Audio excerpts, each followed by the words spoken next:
గురుభ్యో నమః. ఈరోజు మనం ఒక శృతి వాక్యాన్ని చెప్పుకుందాం. వేదంలో ఏముందో చెప్పుకుందాం. అయితే ఈ సృష్టి ఎలా ఏర్పడింది, ఈ విశ్వం ఎట్లా ఏర్పడిందో తెలుసుకుందాం ఈ శ్లోకం ద్వారా. ఆత్మాన ఆకాశ సంభూతః,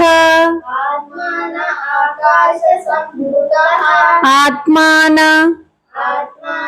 ఆకాశ సంభూతః, ఆకాశాద్వాయుః వాయోరగ్నిః అగ్నే అపః అపః పృథ్వీః పృథ్వ్యోష విద్యః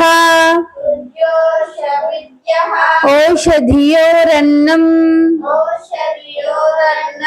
అన్మాతృకాయంతే. ఈ శ్లోకం యొక్క అర్థం ఏంటంటే ఆత్మాన ఆకాశ సంభూతః, ఆత్మ ఇన్విజిబుల్, కనిపించనిది, అవ్యక్తము. కనిపిస్తుందా మనకు ఆత్మ? కనిపిస్తలేదు. ఆకాశం నుండి ఏర్పడింది? ఆత్మాన ఆకాశ సంభూతః అంటే ఆత్మ నుండి ఆకాశం అనే భూతం ఏర్పడింది. భూతం అంటే ఏందో తెలియాలి మనం. భూతం అంటే అందరు ఏమనుకుంటారు? దయ్యాలు అనుకుంటారు.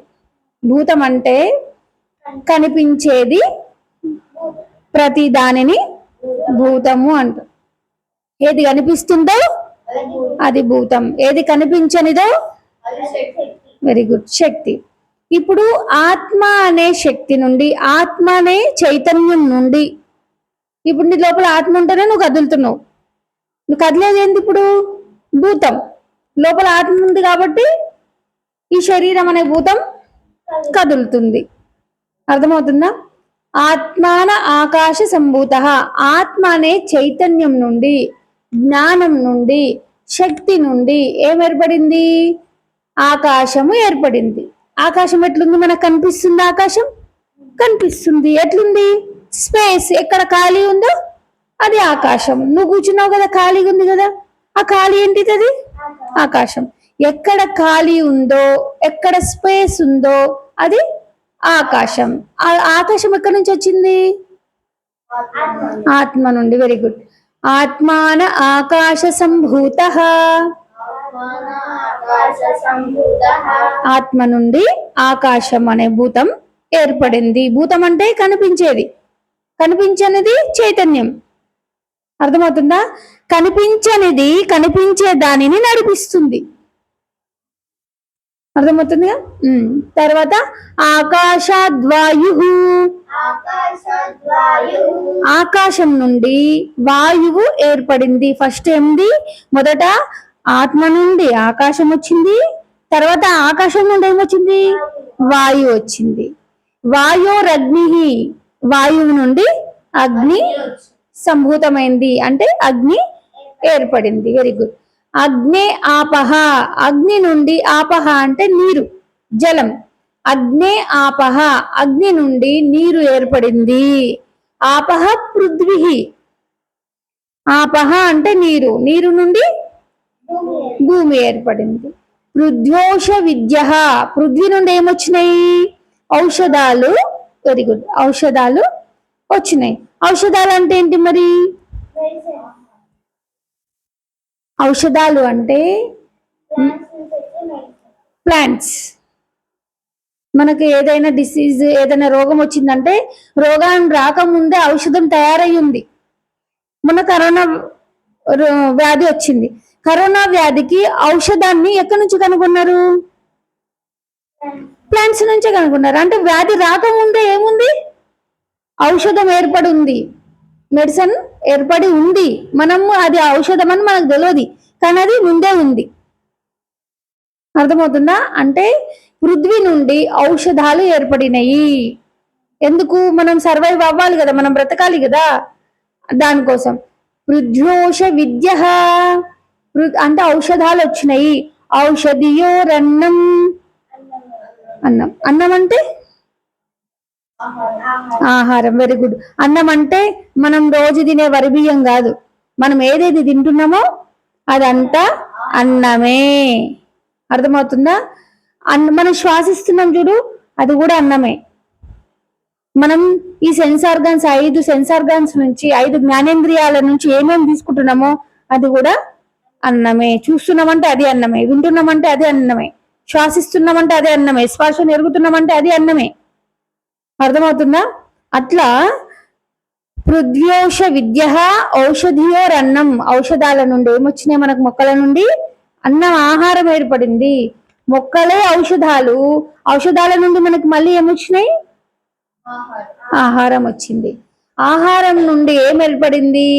అన్మాతృ కాయంతే. అన్నం నుండి కాయం ఏర్పడింది. కాయం అంటే శరీరం. మనిషి శరీరమే శరీరమా? ఎన్నో జంతువుల శరీరాలు కావా? కాయం అంటే శరీరం, బాడీ. అర్థమవుతుందా? అంటే అన్ని జీవరాశులకు ఏం ఏర్పడింది? అన్నం ఏర్పడింది. ఔషధాల నుండి అన్నం వచ్చింది, అన్నం నుండి శరీరాలు వచ్చినాయి. అంటే జీవి పుట్టుక ప్రారంభమైంది. అంటే కాయం అంటే శరీరం. అన్నిటికీ ఆహారం దొరికింది. ఆహారం తినడం వల్ల ఈ కాయం. ఇప్పుడు మనం ఒకరోజు అన్నం తినకపోతే నిస్సత్తుగా సన్నగా అయిపోమా? మనం పుష్టికరమైన మంచిగా డైట్ ఫుడ్, మంచి పుష్టికరమైన పదార్థాలు, మంచి మంచి పదార్థాలు తింటే మనం ఎట్లుంటాం? స్ట్రాంగ్ ఉంటాం. ఏమంటాం? షైన్ అవుతాం, బొద్దుగా ముద్దుగా ఉంటాం. ఏం తిండి పెట్టకపోతే ఎట్లుంటారు వాళ్ళు? Very good. బక్క చిక్కి సన్నగా పేలంగా ఉంటారు, నిస్సత్తువ శక్తి లేకుంటుంటారు. మరి మనకు ఫుడ్ తింటేనే, ఆహారం తింటేనే ఈ శరీరం పుష్టిగా ఉంటుంది. అందుకని ఏమి ఇచ్చారు అక్కడ? అన్మాతృ కాయంతే. అన్నం నుండి కాయం ఏర్పడింది. అంటే ఆకాశం నుండి కాయం వరకు ప్రయాణం చేసినాం మనం. అర్థమవుతుందా?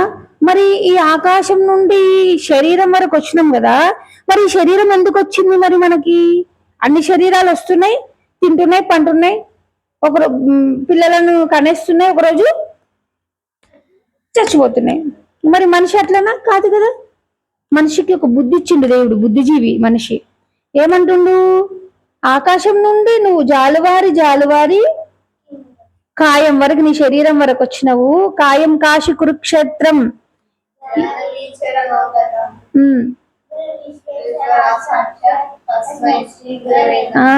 ఈ కాయము కాశీక్షేత్రం. ఇది ఈ శరీరం, మన శరీరము కాశీక్షేత్రం. ఇది ఎందుకు కాశీక్షేత్రము? పిల్ల దేవుడు ఉన్నాడు కాబట్టి. కాశీక్షేత్రం అంటే కాశీ విశ్వనాథుడు ఉండేది. విశ్వనాథ్ అంటే ఎవరు? పరబ్రహ్మ. పరబ్రహ్మ ఉండే శరీరం ఇది. పరబ్రహ్మను తెలుసుకోవడానికి ఉపయోగపడే శరీరం మానవ శరీరం. మిగతా శరీరాలకు ఆ యోగ్యత లేదు. అర్థమవుతుందా? అట్లనే ఈ కాయం ఎందుకు వచ్చింది అనే ప్రశ్న, ఈ శరీరం ఎందుకు వచ్చింది మనకు అనే ప్రశ్న నుండి మనం ఏమవ్వాలి? ఈ మనం తినే అన్నం ఎక్కడి నుంచి వచ్చింది? అన్నము ఔషధాల నుండి వచ్చినాయి. ఔషధాలు ఎక్కడి నుంచి వచ్చినాయి? పృథ్వీ నుండి వచ్చినాయి. పృథ్వీ ఎక్కడి నుండి వచ్చింది? నీరు నుండి వచ్చింది. ఆ నీరు ఎక్కడి నుండి వచ్చింది? వాయువు నుండి వచ్చింది. వాయువు ఎక్కడి నుంచి వచ్చింది? ఆకాశం నుండి వచ్చింది. ఆకాశం ఎక్కడి నుండి వచ్చింది? ఆత్మ వరకు వచ్చింది, ఆత్మ నుండి వచ్చింది. అంటే మనం ఆత్మ నుండి శరీరం వరకు ఏర్పడ్డాం. ఇన్విజిబుల్ నుండి విజిబుల్ అయినాం.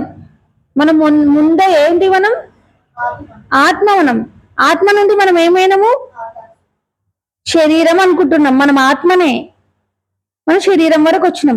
మరి ఈ శరీరం ఎట్లొచ్చిందబ్బా అని తెలుసుకొని ఆ శరీరం నుండి మనం ఏం కావాలి? మళ్ళీ ఆత్మస్థితికి తెలుసుకోవాలి.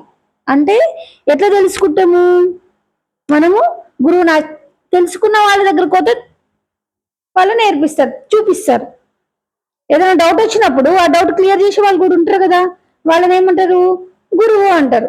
గురువు దగ్గరికి వెళ్తే వాళ్ళు, ఆహా నువ్వు ఆత్మను చూడాలనుకుంటున్నావు కదా, నీ శరీరంతో చూస్తావు, నీకు చూపిస్తాను, ప్రాక్టీస్ చేస్తే నీకు తెలుస్తుంది. అట్లా నువ్వు ప్రాక్టీస్ చేస్తా, మంచిగా సాధన చేస్తూ ఉంటే, జపము, ధ్యానము, గురువు ఏమేమి చెప్పిండు అవి చేస్తుంటే నీకు దర్శనం లోపల అనుభవాలు అవుతుంటాయి. నువ్వు ఆకాశాన్ని చూస్తావు, పృథ్వీని ఏం చూస్తావు? నువ్వు పృథ్వీని చూస్తావు, నీరుని చూస్తావు. నీరు రోజు చూస్తున్నాం కదా మాతాజీ అంటావు.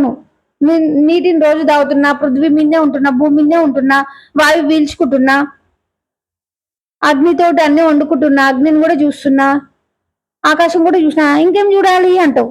నువ్వు చూసే భూమి, నువ్వు చూసే నీరు, నువ్వు చూసే వాయువు, నువ్వు చూసే ఆకాశము, అవన్నీ ఇక్కడే లేవు, అంతటి ఉన్నాయి. స్పేస్ ఎంత పెద్ద ఉంది, చాలా పెద్దగా ఉంది. విశ్వం మొత్తం ఎంత పెద్దగా ఉంది, ఎక్స్పాండ్ అయ్యి ఉంది.